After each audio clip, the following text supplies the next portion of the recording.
La paroisse Akpakpa Centre de l'église du Christianisme Céleste a célébré ce dimanche 10 septembre l'édition 2023 de sa fête des moissons. Des prières, des louanges, des chants d'adoration et des pas de danse accompagnés ont égayé la ville d'Akpakpa lors du culte d'action de grâce suivi de la vente de charité. Sous l'autorité du chargé paroissial, le vénérable suprême évangéliste Jean Senou Kokoye, le comité d'organisation de cette fête parle ici des préparatifs qui ont abouti à cette cérémonie qui témoigne l'amour véritable des fidèles de la dite paroisse envers Dieu et donne ses impressions. L'organisation de cette année, nous avons mis ça sous la bannière de la bonne gouvernance. Pourquoi la bonne gouvernance? Aujourd'hui, nous savons bien que nos paroisses sont gérées d'une manière pas trop saine. Maintenant, depuis des années, nous avons opté pour une gouvernance, transparence au niveau de la paroisse. C'est ce que nous avons commencé par faire depuis près de 10 ans. 10 ans sur cette paroisse où le chargé paroissial, le vénérable suprême évangéliste Kokoye Jean, a tenu sur l'implication réelle de la jeunesse de l'organisation de la fête des moissons. Comme vous le savez, la fête des moissons est instituée par le prophète Oshofa. Chaque année, les paroissiens doivent amener leurs prémices devant l'Éternel et rendre gloire à Dieu. Donc c'est ce que nous sommes en train de faire. La particularité, c'est que chaque année, nous montrons un investissement de taille aux fidèles par rapport à l'année passée. Comme vous le constatez, nous avons un nouvel bus que nous avons acheté pour les paroissiens pour montrer notre volonté d'une bonne gouvernance au niveau de la paroisse. Parce que lorsqu'on doit combattre et faire l'œuvre de l'Éternel, non seulement implorer la bénédiction de l'Éternel, et lorsque les fidèles investissent dans la maison de Dieu, il faudrait qu'ils sachent pourquoi ils investissent, pourquoi ils apportent des présents au niveau de la maison de l'Éternel. On ne va pas apporter de présents au niveau de la maison de l'Éternel pour voir la maison de l'Éternel toujours déserte. Donc chaque année, nous marquons des investissements. Donc c'est ce qui fait la particularité aujourd'hui de notre fête des moissons à Akpakpa Centre. Dans son adresse aux fidèles lors de la prédication, le pasteur Patrice Lachimi a résumé la vie du bon serviteur de Dieu au principe de comment faire la volonté du Père Céleste Tout-Puissant pour recevoir ses bénédictions au travers du thème « Avec Christ, tenons ferme et avançons sûrement ».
Cachet spécial de cette célébration, c'est la cérémonie consacrant jour pour jour l'anniversaire de décès du père fondateur de l'église du christianisme céleste, le prophète pasteur Samuel Biléou Joseph Oshofa. Un événement qui connaîtra la présence de certains hauts dignitaires de l'ECC venus de différentes paroisses, dont principalement la paroisse mère et bien d'autres délégations extérieures comme celle du Togo et du Nigeria. Des dévanciers apprécient. Nous sommes venus à la fête des moissons de notre paroisse d'Apapa Centre. Parce que la paroisse est en train de célébrer sa 56e anniversaire de la fête des moissons. Donc, l'impression que nous pouvons avoir donc, sur cette fête-là, c'est qu'elle est bien organisée, la fête est belle, et puis ça donne une très belle impression donc, sur l'église du christianisme céleste entière. À partir donc des fidèles chrétiens célestes, je voudrais nommer revanciers, donc tout le monde, ainsi que les gens appartenant à d'autres dénominations chrétiennes. Je crois que, à mon humble avis, personne ne pourra désapprécier donc, ce qu'on a vu ici aujourd'hui. Tout est beau, tout est bon, et puis tout le monde à l'aise. On sent la joie donc sur tous les visages. Que le nom de l'Éternel des armées en soit exalté, en soit glorifié. La fête des moissons dans l'église du christianisme céleste, c'est un mystère de Dieu. C'est un mystère de Dieu et c'est un secret même de bénédiction dans l'église du christianisme céleste. Un enfant qui garde la main de son père en honnêteté, en franchise, je pense que les bénédictions l'accompagnent automatiquement. Les 12 mois veut dire révélation de bénédiction, des bienfaits, pour lui rendre grâce et pour tout ça multiple. C'est dans une action de grâce au fait. On vient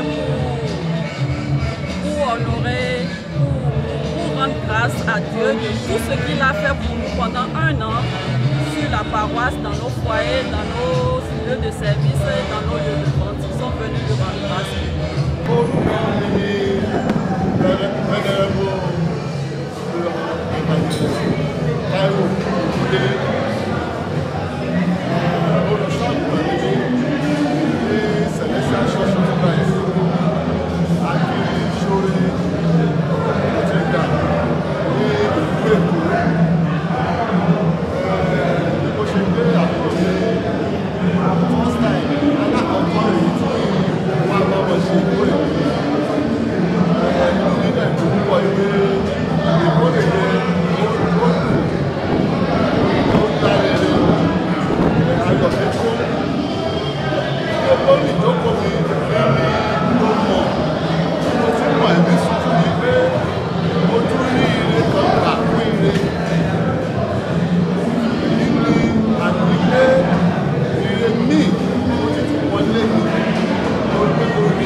y a de merveilles. Je veux faire seulement un souhait. Après la fête des moissons, moi je souhaite une longévité, prospérité et paix, une santé, la santé de fer.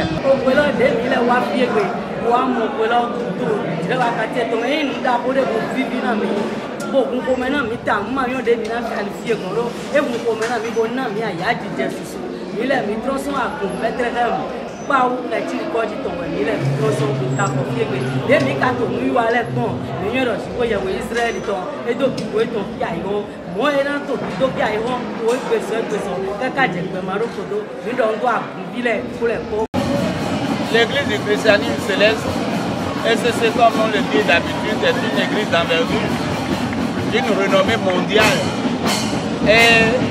Et les miracles et les bienfaits et le souci pour le développement mondial de l'église céleste ne sont plus à démontrer. L'église céleste a fait de très belles choses. Maintenant, nous sommes venus à la fête. Qu'est-ce que vous voulez que je dise devant un tel faste? La fête est si belle qu'il me manque de mots pour qualifier la fête. L'église du christianisme céleste vient de démontrer une fois encore sa force. Comme vous le savez, c'est l'église de tous les Béninois, de tous les êtres, parce que tout le monde vient chercher le bonheur, le bien-être au sein de cette église. Et nous constatons que tout a été bien, tout a été bien organisé, et vive l'église du christianisme céleste, plus de succès dans le futur. J'ai été invité et spécialement pour soutenir mon frère au Téléthon. Et j'ai vu l'ambiance, c'était très très bien. J'ai aimé.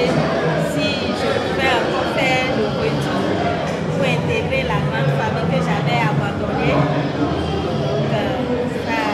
je ne vais pas hésiter à le faire. Reconnaissance infiniment exprimée à Dieu, les fidèles ont crié haut et fort 7 fois Alléluia avant de repartir chez eux, bénis par le Saint-Esprit.